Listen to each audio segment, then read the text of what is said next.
Madam President, I rise today to address one of the biggest concerns facing everyday families in Arizona, making health care more affordable and maintaining critical health care protections.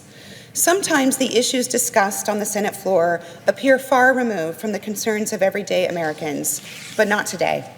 Today's debate focuses the Senate's attention on the most important issue for many Arizonans and offers elected officials the opportunity to reject partisan political games in favor of common sense solutions. Not long ago, insurance companies were allowed to deny care or overcharge Americans based on the fact that those Americans had been sick before or had been born with a chronic condition. Arizonans who had been previously treated for skin cancer or diabetes were told that no insurance company would cover them, or that the insurance plans they'd purchased would not cover their pre-existing conditions, despite promises of comprehensive coverage. Beyond major illnesses, Arizonans with even common conditions like high blood pressure, high cholesterol, asthma, even acne were denied the coverage they needed. Until recently, insurance companies had also been allowed to charge consumers high prices for insurance plans, only to leave out coverage for essential health benefits that virtually all Americans eventually need, like prescription drug costs, ambulance costs, and hospital stays, critical needs that consumers rightly expect will be covered.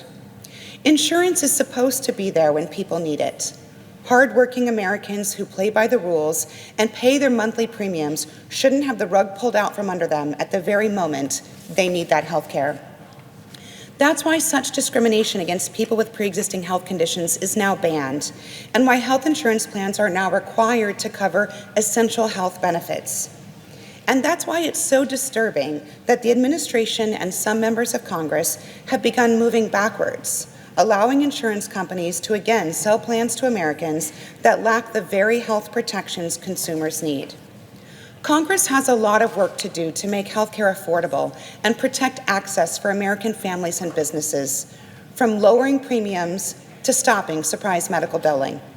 But partisan approaches won't solve these challenges.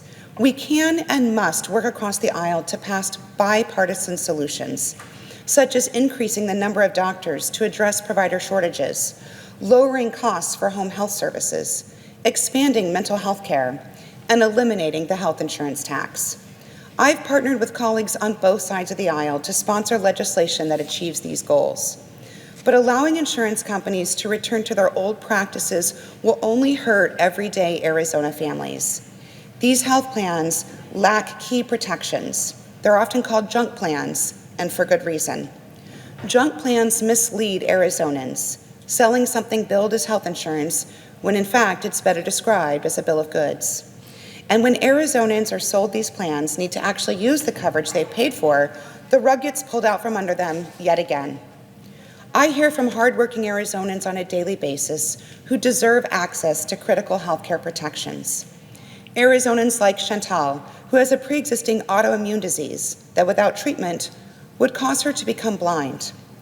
Arizonans like Corinne from Phoenix, whose daughter was born with a congenital heart condition. Before the law protected people with pre-existing conditions, Corinne's family was unable to find an insurer who would cover their family. And Arizonans like John from Casa Grande, who signed up for a plan that he was told covered pre-existing conditions, only to find out after he paid his first month's premium that his particular pre-existing condition wouldn't qualify for coverage.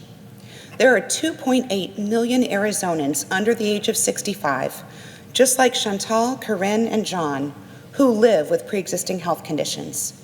That's half of all non-elderly Arizonans whose health care is at risk.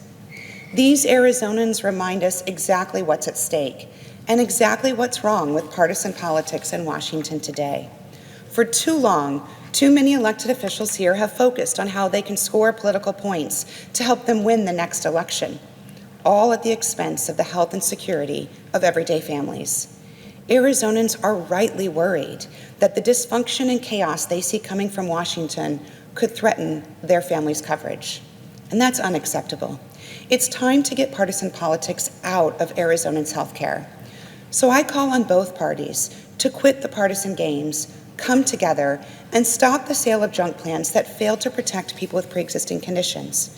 We must protect access to health care for these millions of Arizonans and tens of millions of Americans, and we must make health care more affordable for everyday families.